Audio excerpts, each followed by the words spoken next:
इस कार्यक्रम के पुण्यार्जक हैं माताजी श्रीमती शांता जैन जबलपुर, श्री सुनील जैन, श्रीमती शिक्षा जैन, पुत्र विपुल जैन, स्वप्निल जैन, पुत्र वधू अंशुमा जैन, कैलिफोर्निया, अमेरिका।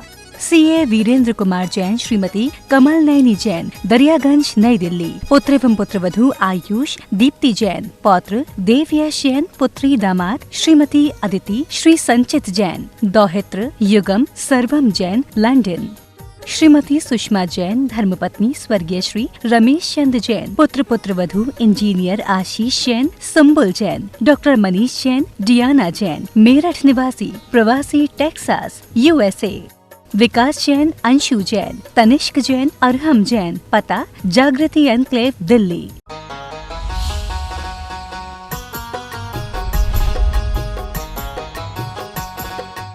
संत श्रीमनी आचार्य गुरुवर श्री विद्यासागर जी महाराज की जय।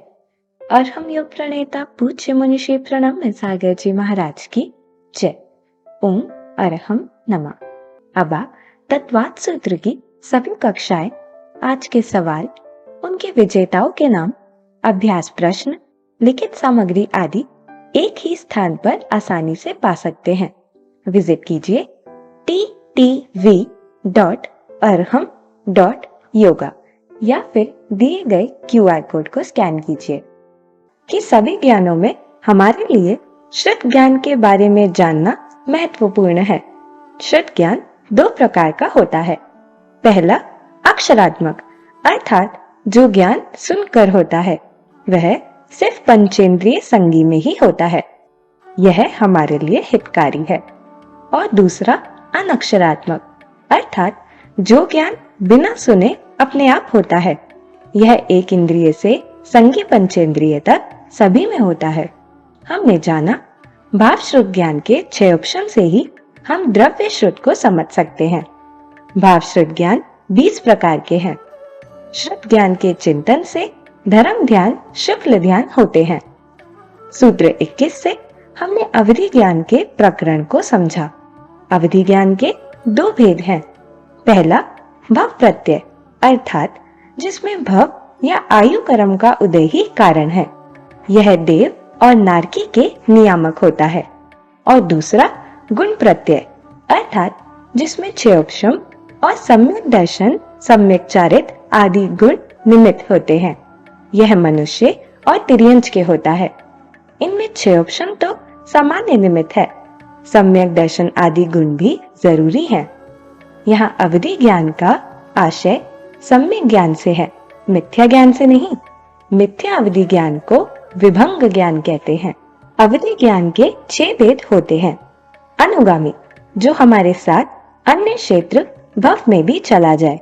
अननुगामी, जो इस क्षेत्र में तो है मगर दूसरे क्षेत्रों भवों में साथ नहीं जाएगा, छूट जाएगा। वर्धमान, अर्थात बढ़ता हुआ, जो गुणों की वृद्धि से बढ़ता चला जाए। हीयमान, अर्थात घटता हुआ, जो संक्लेश परिणामों के कारण से घटता जाए। अवस्थित, जैसे प्राप्त हुआ है वैसा ही बने रहना। अनवस्थित, जो विशुद्धि और संक्लेश के साथ बढ़ या घट जाए। अवधि ज्ञान देशावधि, परमावधि और सर्वावधि 3 प्रकार का होता है। देशावधि चारों गतियों में हो सकता है। परमावधि और सर्वावधि केवल चरम शरीरी, उसी भाव में मोक्ष जाने वाले मुनि महाराजों को होगा। देव, नारकी, तीर्थंकर को अवधि ज्ञान सर्वांग से होता है। अन्य महापुरुषों को नाभि से ऊपर जो शुभ चिन्ह शंख आदि पर अवधि ज्ञान लगाना पड़ेगा। मिथ्या दृष्टि के चिन्ह नाभि से नीचे होते हैं। मनपर्य ज्ञान दूसरे के मन में स्थित पदार्थ को, चिंतन को जानेगा। यह 2 प्रकार का होता है। ऋजुमति ज्ञान दूसरे के मन में चल रहे सरल चिंतन को जानेगा। वहीं विपुलमति ज्ञान कुटिल और सरल दोनों चिंतन को जानेगा। ऋजुमति ज्ञान ऋजु मन, ऋजु वचन, ऋजु काय 3 प्रकार का होता है। विपुलमति ज्ञान ऋजु मन वचन काय की प्रवृत्ति, कुटिल मन वचन काय की प्रवृत्ति से 6 प्रकार का हो। तो चलिए अब हम अपने ज्ञान के 6 ऑप्शन के लिए पूज्य मुनिश्री की वाणी में अगले सूत्र का अध्ययन करते।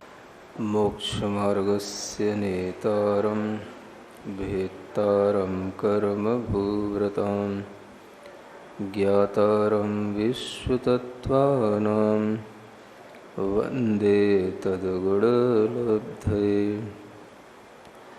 देवादिदेव आदिम तीर्थंकर श्री ऋषभनाथ भगवान की, अंतिम तीर्थंकर श्री वर्धमान महावीर भगवान की, परम पूज्य आचार्य गुरुवर श्री विद्यासागर जी महाराज की, आचार्य गद्यपिच महाराज द्वारा विरचित यह तत्वार सूत्र ग्रंथ का प्रथम अध्याय, जिसमें सम्यक दर्शन के बारे में बताने के बाद सम्यक ज्ञान की चर्चा की जा रही है। 5 प्रकार के सम्यक ज्ञान हैं: मतिक ज्ञान, श्रुत ज्ञान, अवधि ज्ञान, मनःपरय ज्ञान और केवल ज्ञान। अवधि ज्ञान का वर्णन भी लगभग आपको सुनने को मिल चुका है। मनःपरय ज्ञान के विषय में भी यह सूत्र जो था, ऋजु विपुलमति मनःपरय, इसके माध्यम से मनःपरय ज्ञान के बारे में जो थोड़ा सा बताया गया वो 2 भेदों के रूप में बताया गया।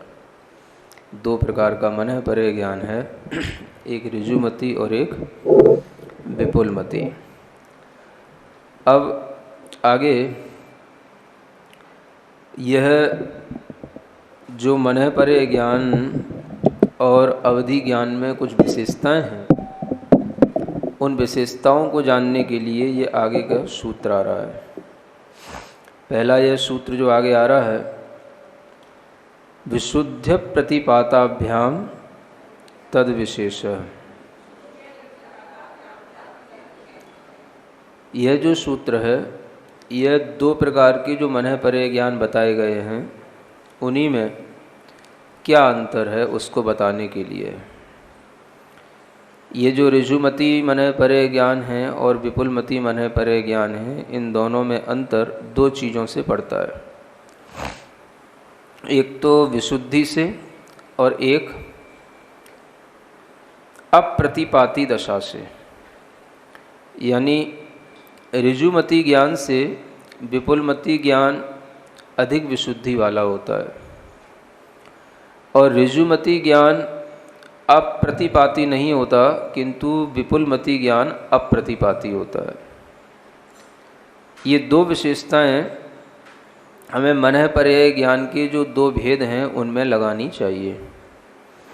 विशुद्धि का मतलब होता है आत्मा का कर्मों के क्षयोपशम से उत्पन्न होने वाला एक प्रसाद। क्या कहा गया? कर्मों के क्षयोपशम से जो आत्मा में एक प्रसन्नता उत्पन्न होती है, उसका नाम है विशुद्धि, है ना। कई लोग पूछते हैं ये विशुद्धि क्या भला है। जो विशुद्धि का वर्णन बहुत शास्त्रों में जगह जगह पर आता है, और जैन दर्शन में तो विशेष रूप से विशुद्धि और संक्लेश, इनकी बहुत चर्चा भी होती है जब हम भावों की चर्चा करते हैं।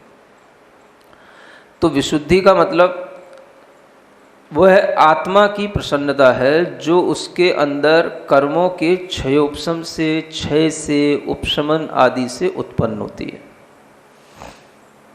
अब आप समझें कि जैसे किसी भी वस्त्र के ऊपर भी बहुत सारा रंग लगा हुआ हो, तरह तरह के कलर उस वस्त्र पर लग गए हों, तो जैसे जैसे हम उस वस्त्र को धोते जाते हैं, उसके कलर ऊपर ऊपर से हटते जाते हैं, वैसे वैसे जो उस वस्त्र की ओरिजिनलिटी आती चली जाती है, वही उसकी प्योरिटी कहलाती है, वही उसकी विशुद्धि कहलाती है।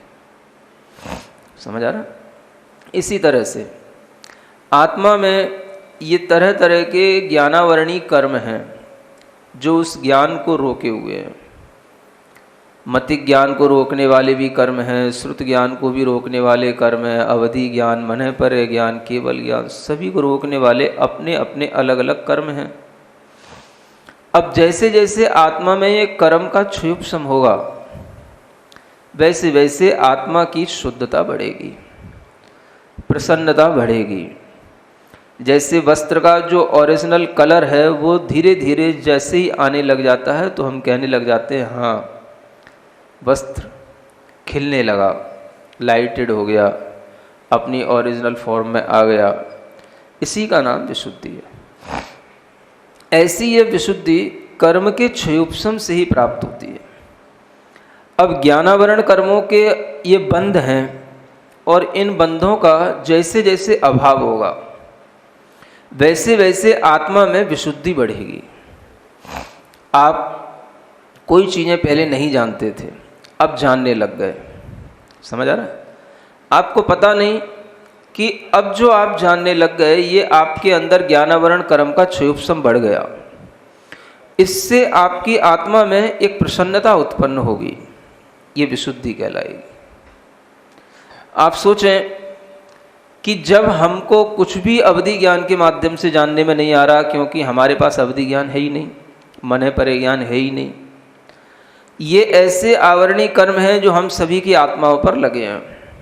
अब जिनके अंदर ये अवधि ज्ञानावरण कर्म का क्षयोपशम हो जाएगा तो उनके अंदर जो आत्मा और उजली हो जाएगी, आत्मा का ज्ञान गुण और प्रकट हो जाएगा, उसकी जो शक्तियां हैं जो और प्रकट हो जाएंगी, तो उससे जो आत्मा के अंदर एक प्रसन्नता आती है उसका नाम है विशुद्धि। विशुद्धि से हम अपने अंदर एक बहुत ही आत्मीयता का भाव या आत्मा के अंदर ही आत्मीयता का जो भाव है वो महसूस कर पाते हैं विशुद्धि के माध्यम से। मैं आत्मा हूँ ऐसा कहने में भी आनंद उसी को आएगा जिसके अंदर थोड़ा सा ये ज्ञानावरण आदि का क्षयोपशम हुआ होगा। आत्मा का यह जो ज्ञान गुण है यह सबसे ज़्यादा महत्वपूर्ण इसीलिए है क्योंकि इसी के माध्यम से सब कुछ संवेदन होता है, इसी से सब कुछ जानना होता है। जब इस आत्मा के ज्ञान गुण में इस तरह की जो शक्तियां हमारे पुद्गल कर्मों के द्वारा आवृत हैं वो जब प्रकट होने लग जाती हैं तो वही वस्तुतः विशुद्धि कहलाती है। ऐसी इस विशुद्धि को बढ़ाना, आप अभी तक मान लो तत्वार्थ सूत्र को पढ़ तो रहे थे लेकिन उसका अर्थ नहीं जान रहे थे, अब आप अर्थ जानने लगे। समझ आ रहा है? ये आपके अंदर जो ज्ञान आया, ये ज्ञान आपने बढ़ा लिया, अपने ज्ञानावरण श्रुत ज्ञानावरण कर्म के क्षयोपशम को आपने क्या किया? बढ़ा लिया, अभ्यास से बढ़ा लिया, निरंतर सुन सुन करके बढ़ा लिया। समझ आ रहा है? जैसे ही 3 बजते हैं आप अपना अपना है ना इंस्ट्रूमेंट लेकर के ऑपरेट करके बैठ जाते हैं, है ना। एक बार सुनने से मन नहीं भरता तो दूसरी बार भी सुन लेते हैं, तीसरी बार भी सुन लेते हैं। ये आप जो प्रैक्टिस कर रहे हैं इससे आपके अंदर जो ज्ञानावरण कर्म का क्षयोपशम बढ़ रहा है, यही आपकी विशुद्धि है।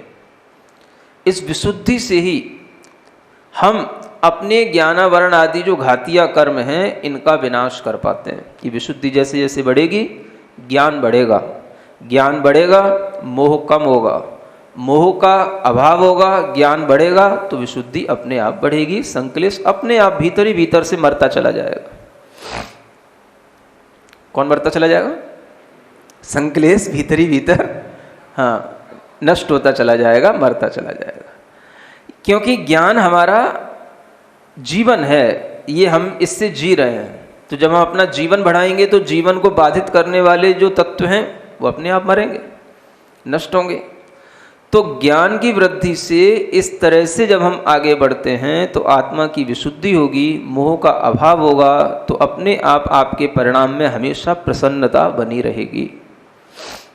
समझ आ रहा है? हमेशा प्रसन्न क्यों नहीं रहते महाराज हम लोग?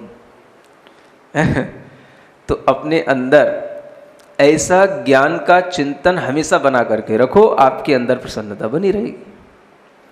अब आप थोड़ी बहुत देर सुन लेते हो, फिर बाद में अपनी रोटी है ना रोटी पानी में लग जाते हो, और फिर जो है ज़्यादातर टाइम वो एक तरह का सब संकलिश जैसा ही हो जाता है। अब आप अगर कभी अनुभव करो तो देखोगे कि जब हम तत्व ज्ञान की भावना में होते हैं, सुनने की भावना में हो, समझने की भावना में हो, उस समय जो हमारे अंदर एक विशुद्धि होती है, निराकुलता होती है, वो फिर बाद में भोजन बनाते समय, घर के काम करते समय सब एक क्लेश में बदल जाती है ना। तो यही जो है विशुद्धि और संक्लेश का अंतर होता है। तो जब मनः परे ज्ञान होगा तो मनः परे ज्ञान भी एक प्रकार का नहीं है, कोई भी ज्ञान है वो समझ लो कि असंख्यात प्रकार का है वो हर ज्ञान। और यह मनः परे ज्ञान में दो भेद एक मोटे मोटे किए गए हैं, एक ऋजुमति और एक विपुलमति। तो आचार्य कहते हैं इस ऋजुमति ज्ञान से भी ज़्यादा विशुद्धि विपुलमति ज्ञान वाले जीव के होती है। अब आप ये देखो कि जो ये मनः परे ज्ञान हो रहा है अपने आप में बहुत विशिष्ट व्यक्तियों को हो रहा है, सामान्य व्यक्तियों को नहीं होता। 4 गतियों में अगर आप शुरू करें तो देव गति में नहीं होगा, त्रियंच गति में नहीं होगा, नरक गति में नहीं होगा, कहाँ होगा? केवल मनुष्य गति में होगा। मनुष्य गति में भी देखें आप तो मनुष्य में 2 प्रकार के मनुष्य हैं, एक कर्म भूमि के, एक भोग भूमि के। समझ आ रहा है? कहाँ होगा? कर्म भूमि में। कर्म भूमि में भी देखें आप सम्मूर्छन मनुष्य भी हो सकते हैं, गर्भज मनुष्य भी होते हैं। जो सम्मूर्छन मनुष्य होते हैं वो तो लब्धि अपर्याप्तक होते हैं, तो उनमें भी नहीं होगा। किसमें होगा? गर्भज मनुष्य में होगा। गर्भजों में भी जब अपर्याप्त होते हैं तब नहीं होगा, जब पर्याप्त होंगे तभी होगा।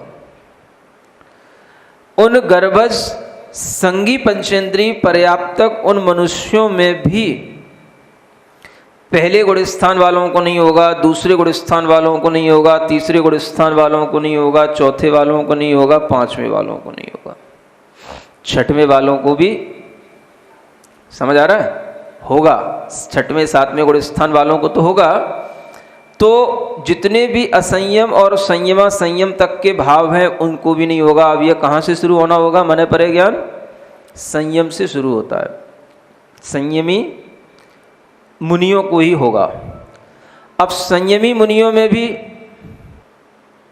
जिनका चारित्र, जिनका संयम विशुद्धि के माध्यम से निरंतर वर्धमान है उन्हीं को होगा। कभी संक्लेश से हीमान हो जाता है तो उनको नहीं होगा। इसकी शर्तें तो देखो, कितना बड़ा ज्ञान है ये। समझ आ रहा है? तब प्रकट होता है। और जिनकी विशुद्धि बढ़ रही है, वर्धमान चारित्र वाले हैं, उनमें भी सबको नहीं होगा। अगर उनमें से भी जिनको कोई ना कोई रिद्धि प्रकट हो गई होगी, कोई ना कोई 7 प्रकार की रिद्धियों में से, तो किसी एक रिद्धि के साथ वो मनुष्य होगा, तभी वो संयत मनुष्य के लिए वह मनः परे ज्ञान होगा। समझ आ रहा है? और रिद्धिधारी में भी सबको हो जाए वो भी जरूरी नहीं है, उसमें भी किसी किसी को होगा, क्योंकि ये अपने आप में खुद एक अलग रिद्धि है। ऋणमो उजुमदीणम, ऋणमो व्यूलमदीणम, ये जो 48 रिद्धियां पढ़ी जाती हैं उनमें ये 2 रिद्धियां मानी गई हैं। ऋजुमति मनः परे ज्ञान और विपुलमति मनः परे ज्ञान, ये दोनों ही रिद्धियां हैं। केवल आप अगर इस सूत्र को पढ़ोगे तो आपको लगेगा अरे ऋजुमति ज्ञान वाले की विशुद्धि से तो विपुलमति ज्ञान वाले की विशुद्धि बहुत अधिक होती है। समझ आ रहा है? इस सूत्र का अर्थ पढ़ोगे तो। लेकिन जब ये सब जो हम बैकग्राउंड इसका बता रहे हैं ये सब देखोगे तब समझ में आएगा कि मुंह बना के मत पढ़ो। ये भी जो ऋजुमति वाले मुनि महाराज हैं ये भी रिद्धिधारी हैं, इनको भी अगर रिद्धि हुई है ऋजुमति नाम की तो ये भी अपने आप में बहुत विशिष्ट विशुद्धि के माध्यम से ही हुई है। तभी इनका 48 रिद्धियों में नाम लिया गया। ऋणमो उजमदीणम अलग लिया और ऋणमो व्योलमदीणम ये अलग कहा। सुन रहे?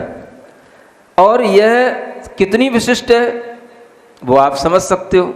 हमें जो उपलब्ध न हो, इस पंचम काल में जो हो ही नहीं, और जो मनुष्यों में भी, संयतों में भी विशिष्ट वर्धमान चारित्र वाले रिद्धिधारियों में भी किसी किसी के हो, और उनको भी हुआ तो ऋजुमति नाम का ही हो पाया मन परे ज्ञान, तो आप समझें कि यह तो अपने आप में इन सब ज्ञानियों से विशेषता को बहुत लिए हुए है। कौन सा? ऋजुमति मन परे ज्ञान। समझ में आ रहा है? कई बार जब हम सीधे सीधे तुलना करने बैठ जाते हैं ना दो के बीच में, तो जो उत्कृष्ट होता है वो तो हमें अच्छा लगता है, और जो दूसरा होता है वो हम समझते हैं कि इसमें कुछ है ही नहीं। लेकिन ये देखो कि वो भी जो मन परे ज्ञान है वो कितना विशिष्ट है कि वो इन सब विशेषताओं को पार करके ऊपर तक गया, तब उसको विशेषता मिली है। समझ में आया? तो अवधि ज्ञान से भी ये विशिष्ट है। क्यों विशिष्ट है? क्योंकि वो जो अवधि ज्ञानी हैं, वो अवधि ज्ञानी जितना जानते हैं उससे भी सूक्ष्मता से ये जानने की क्षमता रखता है। इसलिए अवधि ज्ञानी कितना ही बड़े हों, लेकिन उनसे भी विशुद्धि वाले अधिक ये मन परे ज्ञानी कहलाएंगे, चाहे वो ऋजुमति मन परे ज्ञान वाले ही संयमी मुनि क्यों ना हो। अब यहाँ तुलना किसमें की जा रही है? एक तो ऋजुमति और एक विपुलमति। समझ आ रहा है? तो ऋजुमति की विशुद्धि से विपुलमति मन परे ज्ञान वाले जो संयत मुनि हैं उनकी विशुद्धि अधिक है। क्यों अधिक है? क्योंकि उनके पास में उस ज्ञान की और भी शक्तियां प्रकट हो गई। एक तो ज्ञान की शक्ति सामान्य और एक विशेष।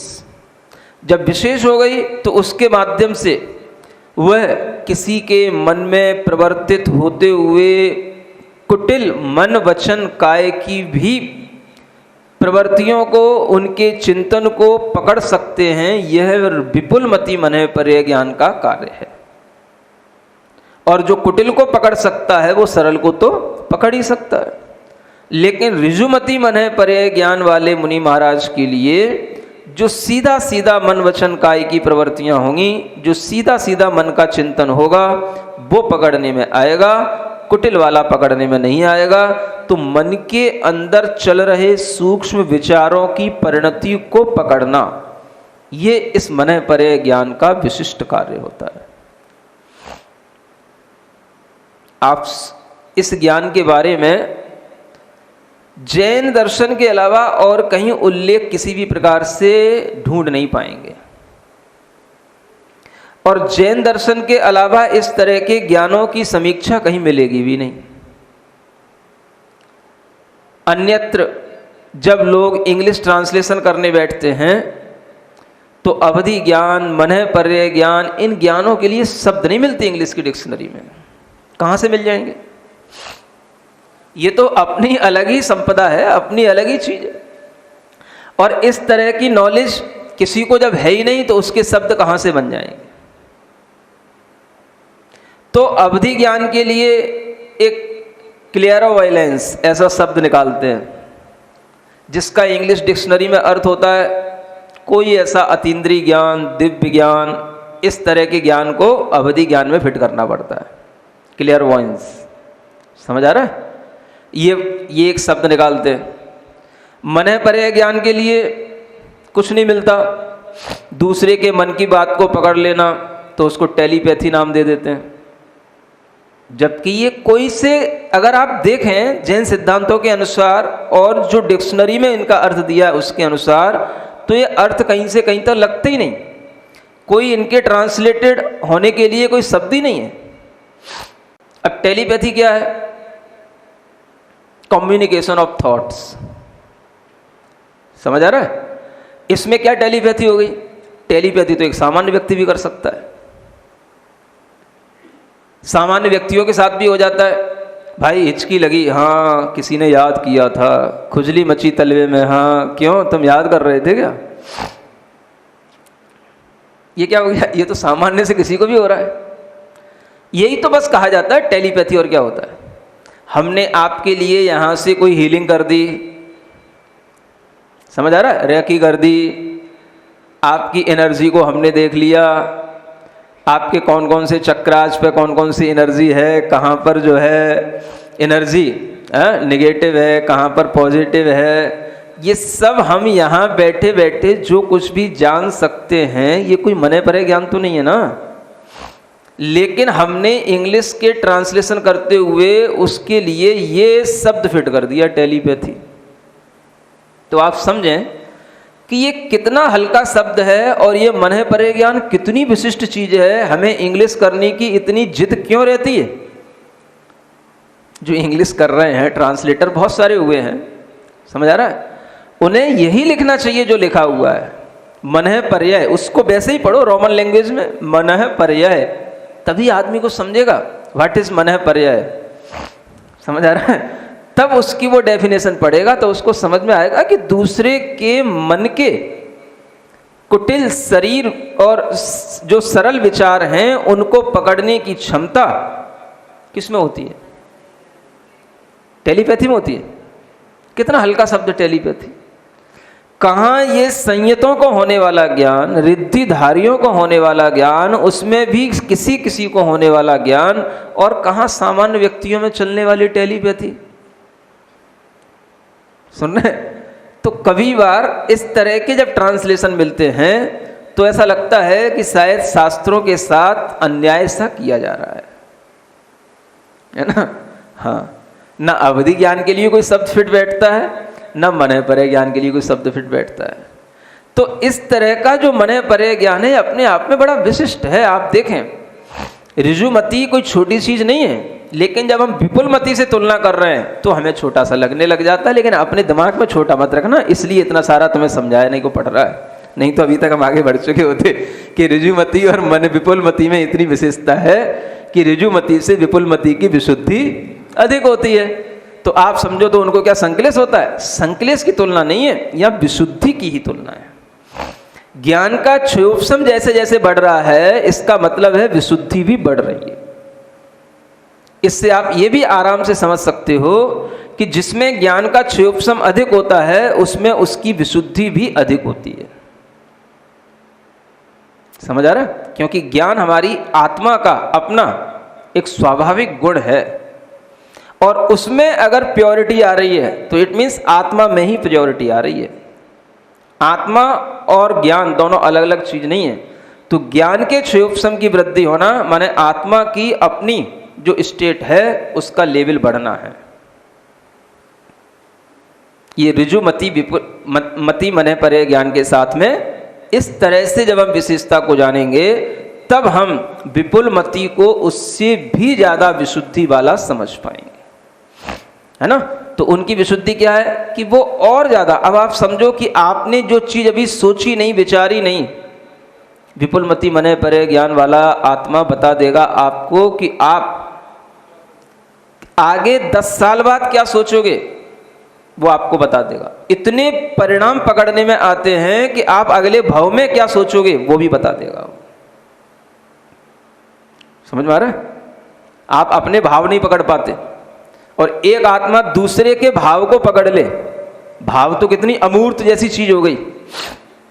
उस भाव को पकड़ने वाला जो ज्ञान है, विचार को पकड़ने वाला जो ज्ञान है, उसका नाम है मने परे ज्ञान, है ना। विचारों का कोई आदान प्रदान नहीं हो रहा है। टेलीपैथी में तो कम्युनिकेशन हो गया। कम्युनिकेशन माने दोनों तरह से होता है, दूर संचार हो गया। वो तो हमने कहीं अपने विचार आपके पास दूर तक पहुंचा दिए और आपने अपने विचार हम तक पहुंचा दिए, तो ये तो कोई बात नहीं हुई। ये तो फोन से भी हो जाता है, हमारा विचार ये है, तुम्हारा विचार ये है, हो गया बात। समझ में आ रहा है? तो टेलीपैथी जैसे शब्द इस मने परे ज्ञान की गरिमा के अनुसार कहीं से कहीं तक फिट नहीं बैठते, है ना।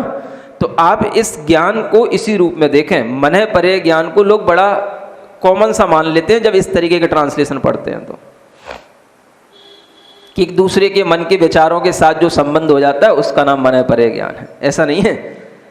मने परे ज्ञानी जीव भी आपके लाभ को, अलाभ को, क्या आपको हानियां होने वाली हैं, क्या आपके भव पहले हुए हैं और आगे होंगे, अनेक अनेक भवों की जानकारी भी आपके केवल मन के माध्यम से पकड़ के बता देगा। केवल आपके मन के माध्यम से पकड़ के बता देगा कि आपके कौन से विचार के कारण से आपको यह मनुष्य आयु का बंध हुआ, जो आज आप मनुष्य बने बैठे हो। समझ आ रहा है? आपने पूर्व जन्म में कौन सा विचार किया था जिससे आपके लिए यह मनुष्य आयु का बंध हुआ और किस समय पर हुआ, सब बता देगा। आप समझें कि कितने बड़े बड़े ज्ञान हैं और इन सब ज्ञानों के आवरण हमारे ऊपर पड़े हुए हैं। हमारे अंदर भी ये शक्तियां हैं इन ज्ञानों को प्रकट करने की। इसलिए सम्यक ज्ञान के माध्यम से अपने अंदर छिपी हुई शक्तियों को जाना जाता है। तो एक तो हुई विशुद्धि और दूसरा क्या है, अप्रतिपाती। प्रतिपाती का मतलब होता है गिरना और अप्रतिपाती का मतलब नहीं गिरना। मतलब ये हुआ कि ऋजुमती मनः पर्यय ज्ञान वाला कोई भी संयत आत्मा गिर सकता है। कहां से गिरेगा, किससे गिरेगा? तो गिरना चारित्र से ही गिरना गिरना कहलाता है। समझ आ रहा है? ये ऋजुमती मनः पर्यय ज्ञानी जीव का चारित्र से गिरना होगा। अब आप सोचेंगे कौन सा चारित्र? तो वो चारित्र नहीं जो 6वें 7वें गुण स्थान में है। ये ऋजुमती मनः पर्यय ज्ञानी जब उपसम श्रेणी चढ़ते हैं तो ये 11वें गुण स्थान तक पहुंच जाते हैं। ओम अरहम नमः। तो चलिए आज की कक्षा का एक क्विक रिवीजन कर लेते हैं। आज हमने जाना कि सम्यक ज्ञान के प्रकरण में मनः पर्यय ज्ञान की क्या विशेषताएं होती है। यह 2 प्रकार का होता है, ऋजुमती और विपुलमती। ऋजुमती ज्ञान से विपुलमती ज्ञान ज्यादा विशुद्धि वालों को होता है। यह प्रतिपाती अर्थात इसमें संयत मुनि महाराज उपशम श्रेणी से गिर सकते हैं। विपुलमती ज्ञान अप्रतिपाती होता है। हमने जाना कि विशुद्धि कर्मों के 6 उपशम से 6 से उपशम आदि से आत्मा में उत्पन्न होने वाली प्रसन्नता है। इस विशुद्धि से हम ज्ञानावरण आदि घातीय कर्मों का विनाश कर सकते हैं। जैसे जैसे विशुद्धि बढ़ेगी ज्ञान भी बढ़ेगा और उससे मोह कम होगा। मोह कम होने से ज्ञान बढ़ेगा और उससे विशुद्धि अपने आप बढ़ेगी। विशुद्धि बढ़ने से संक्लेश भीतर ही भीतर नष्ट होता जाएगा और परिणामों में हमेशा प्रसन्नता बनी रहेगी। मनः पर्यय ज्ञान सिर्फ विशिष्ट व्यक्तियों को होता है। यह वर्धमान चारित्र वाले 6वें 7वें गुण स्थान वाले रिद्धिधारी मुनियों को ही होगा। ऋजुमती मनः पर्यय ज्ञान, विपुलमती मनः पर्यय ज्ञान दोनों रिद्धियां हैं। यह 48 रिद्धियों में 2 रिद्धियों के नाम से आती है। मनः पर्यय ज्ञानी बड़े से बड़े अवधि ज्ञान से भी सूक्ष्मता से जान सकते हैं। मनः पर्यय ज्ञानी की विशुद्धि अवधि ज्ञानी से हमेशा ज्यादा होगी। विपुलमती ज्ञान वाले संयत मुनि की विशुद्धि ऋजुमती ज्ञान वाले मुनि से अधिक होती है, क्योंकि उनके पास उस ज्ञान की और भी शक्तियां प्रकट हो गई हैं। मन में चल रहे सूक्ष्म विचारों की परिणति को पकड़ना मनः पर्यय ज्ञान का विशिष्ट कार्य है। हर भाव अमूर्त चीज है, हम उसको नहीं पकड़ पाते, मगर मनः पर्यय मुनि महाराज उस भाव को फ्यूचर में आने वाले भावों को भी पकड़ लेते हैं। जैन दर्शन के अलावा इस तरह के ज्ञानों की समीक्षा कहीं नहीं मिलेगी। इंग्लिश ट्रांसलेशन में शास्त्रों के साथ अन्याय सा किया जा रहा है। अवधि ज्ञान मनः पर्यय ज्ञान के लिए कोई भी शब्द फिट नहीं बैठते हैं। मनः पर्यय ज्ञान को टेलीपैथी और अवनी ज्ञान को क्लेयरवॉयंस शब्द में फिट करने की कोशिश की गई है, मगर यह नाम देकर इन ज्ञानों को बहुत हल्का बना दिया है, इसकी गरिमा को खत्म कर दिया है। यह नाम हमेशा रोमन इंग्लिश में ही लिखे जाने चाहिए। हमने जाना कि ज्ञान और आत्मा अलग अलग नहीं है। ज्ञान में प्योरिटी मतलब आत्मा में प्योरिटी आना, ज्ञान के 6 उपशम की वृद्धि मतलब आत्मा का लेवल बढ़ना। तो चलिए अब हम सभी जिनवानी स्तुति करेंगे और तत्पश्चात समय होगा आज के सवाल का। प्राकृत में जिनवाणी स्तुति है ये। सिरिजिणवाणी जग कल्याणी जग जन मदतम मोह हरि जन्मन हारी गढ़हर हारी, जन्म जरा भव रोग हरी। तिथिय राणम दिव्य झुणिम जो, पढ़ई सुणई मई ये धारई। राणम सौख मणंतम धरिय, सासद मोक्ष पदम पावई। अब समय है आज के प्रतियोगिता प्रश्न का। इसमें भाग लेने के लिए और आकर्षक पुरस्कार पाने के लिए आप अपना फोन QR कोड स्कैन करने के लिए तैयार रखिए, या फिर आप हमारे लिंक पर जा सकते हैं go.arham.yoga/सवाल। कोड स्कैन करने के बाद आपके फोन पर एक पेज खुलेगा, जिस पर आप अपना उत्तर चुनकर हमें कल दोपहर 2 बजे तक भेज सकते हैं। 3 भाग्यशाली विजेताओं को मिलेंगे आकर्षक पुरस्कार। आज का सवाल है, निम्न में से अधिकतम विशुद्धि किस ज्ञान में होती है? मति ज्ञान, ऋजुमति मनयपर्य ज्ञान, विपुलमति मनयपर्य ज्ञान, अविधि ज्ञान। अगर आप किसी कारणवश कोड को स्कैन न कर पाए हो तो आप हमारे YouTube चैनल पर जाकर इसे दोबारा स्कैन कर सकते हैं। विजेताओं का नाम इसी कार्यक्रम में हर रविवार को घोषित किया जाएगा। साथ ही सभी प्रश्नों के सही उत्तर भी बताए जाएंगे। यदि आप विषय को गहराई से अध्ययन करना चाहते हैं तो आप अभ्यास प्रश्न पत्र जरूर भरें। इस लिंक पर जाएं या QR कोड को स्कैन करें। go.arham.yoga/अभ्यास। अब आप हमेशा अपडेटेड रहने के लिए हमारे WhatsApp ग्रुप से भी जुड़ सकते हैं। QR कोड स्कैन करें या फिर दिए गए लिंक पर जाएं। इस अनूठे स्वाध्याय से आप भी जुड़े और औरों को भी जोड़कर धर्म प्रभाव न करें। ओम अर्हम नमः।